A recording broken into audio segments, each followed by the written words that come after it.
Diz assim a palavra do Senhor: porque a loucura de Deus é mais sábia do que os homens, e a fraqueza de Deus é mais forte do que os homens. Irmãos, reparai, pois, na vossa vocação, visto que vocês não foram chamados muitos sábios segundo a carne, nem muitos poderosos, nem muitos de nobre nascimento.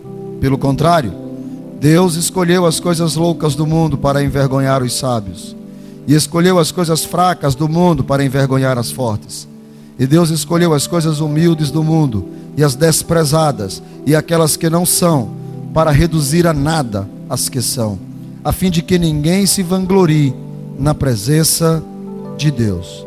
Mas vós sois dele, em Cristo Jesus, o qual nos tornou, da parte de Deus, sabedoria e justiça, santificação e redenção, para que, como está escrito, aquele que se gloria, glorie-se no Senhor.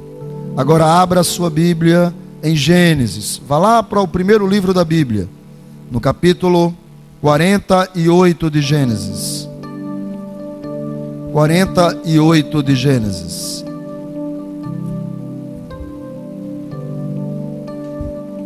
Verso 13. 48, verso 13. Os que acharam, digam amém. Glória a Deus. Verso 13 diz assim: depois tomou José a ambos, a Efraim na sua mão direita, à esquerda de Israel, e a Manassés na sua mão, na sua esquerda, à direita de Israel, e fê-los chegar a ele. Mas Israel estendeu a mão direita e a pôs sobre a cabeça de Efraim, que era o mais novo, e a sua esquerda sobre a cabeça de Manassés, cruzando assim as mãos, não obstante ser Manassés mesmo assim o primogênito. E abençoou a José, dizendo: o Deus em cuja presença andaram meus pais, Abraão e Isaque, o Deus que me sustentou durante a minha vida até este dia, e o anjo que me tem livrado de todo mal, que abençoe estes rapazes, e seja neles chamado o meu nome, e o nome de meus pais, Abraão e Isaque, e cresçam em multidão no meio da terra. Mas vendo José que seu pai pusera a mão direita sobre a cabeça de Efraim, foi-lhe isto então desagradável, e tomou a mão de seu pai para mudar de cabeça, de Efraim para a cabeça de Manassés. E disse José a seu pai: não, pai, não é assim, meu pai, pois o primogênito é este, põe a tua mão direita sobre a cabeça dele. Mas seu pai recusou, e disse: eu sei, meu filho, eu sei. Ele também será um povo, ele também será grande.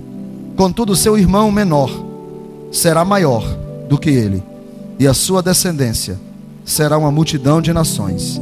E assim os abençoou naquele dia, declarando: por vós abençoará, dizendo: Deus te faça como a Efraim, te faça como a Manassés. E assim pôs o nome de Efraim na frente, adiante do nome de Manassés. Amém? Eu li esse texto e fiquei pensando: quando que Deus cruza os braços? Quando que Deus inverte as coisas? Porque na Bíblia, normalmente ela sempre vai pela contramão do que os homens querem. O interessante é que na Bíblia nós usamos, está repleta, e que nós usamos das ministrações de figuras, exemplos, não é? Falamos da arca como a igreja, falamos de tantos outros exemplos na Bíblia e usamos como figura. E se eu utilizar-me de Jacó esta noite, cruzando as mãos, mesmo sendo ele já cego, mesmo ele já não mais podendo ter a percepção das coisas, doente, velho, já próximo da morte, mas na Bíblia não existe algo tão linkado com 1 Coríntios 1:25, quando fala sobre que a loucura de Deus é mais sábia, e que Deus resolve pegar as coisas que não são e fazê-las como se fossem, e que Deus decide pegar os que são desprezados e torná-los figuras em destaque. Nada mais me chama atenção do que olhar para Jacó e ver ele cruzando as mãos. Deus, na verdade, sempre foi pela contramão do que os homens planejaram para si, sempre.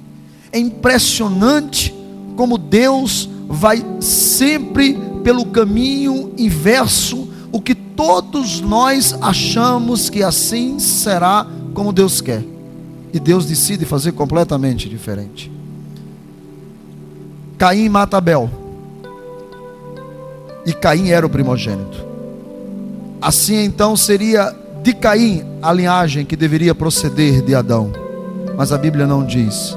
A Bíblia diz que depois Eva tem um filho chamado Sete, e depois de Sete vem Enos, e assim então Sete e Enos aparecem no livro de Lucas, fazendo parte da genealogia de Jesus, e não Caim, que era o primogênito, que era de onde deveria descender a toda a descendência humana.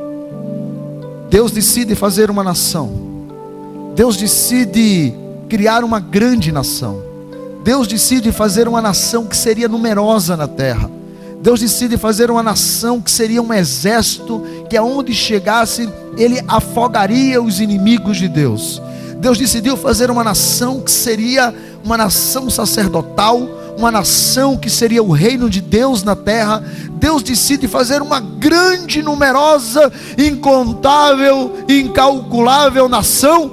E o que é que Deus faz? Chama um velho e uma mulher estéril. Como que Deus decide chamar um velho e uma mulher estéril para que o seu plano de fazer uma magnífica, gigantesca e grande nação surgisse de alguém cuja esperança não houvesse mais?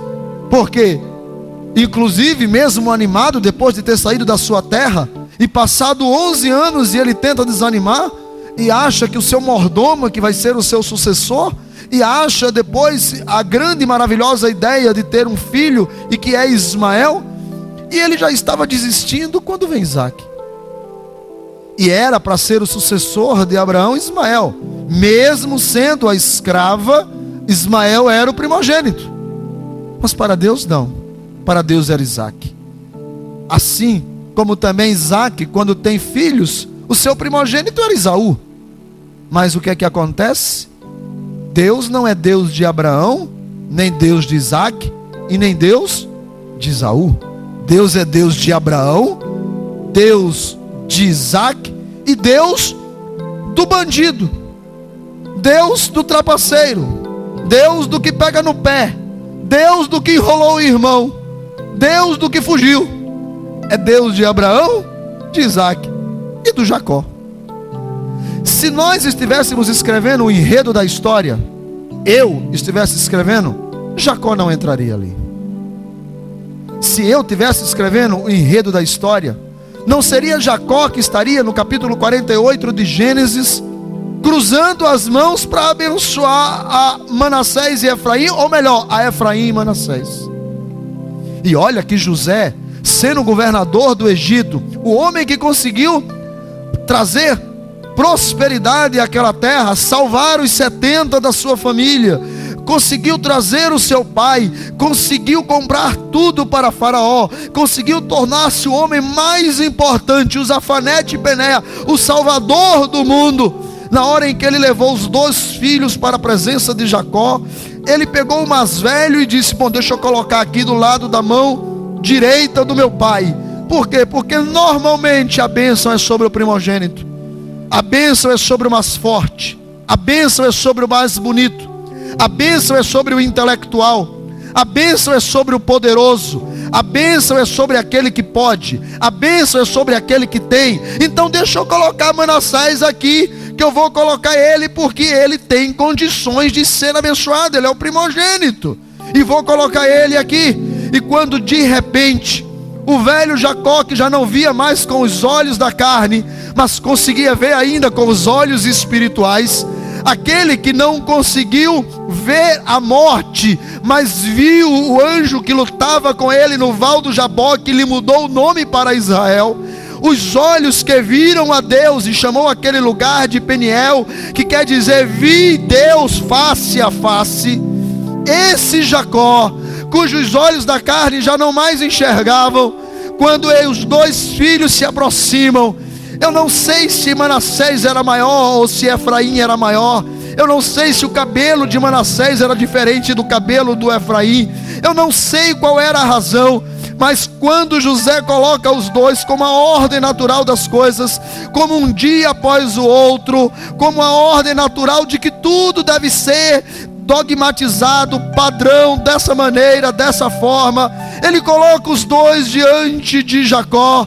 Mas naquele momento Jacó decide cruzar as mãos, e há uma cena inusitada, uma cena jamais vista. Talvez os irmãos estivessem do seu lado. Rubem deve ter comentado com Judá: eu acho que o pai está velho, ele não consegue discernir quem é. E aí é claro que Simeão diz: ô Judá, é claro, você não percebe que o nosso pai já está à beira da morte e não tem mais discernimento, perdeu-lhe a noção, porque o Manassés é que é o primogênito, a bênção é para ele, a ordem é para ele, a sequência é dele, tudo estaria dirigido para ele. Mas de repente Jacó troca as mãos, assim como Deus que decide abençoar quando ninguém imagina que aquela pessoa vai ser alguma coisa um dia.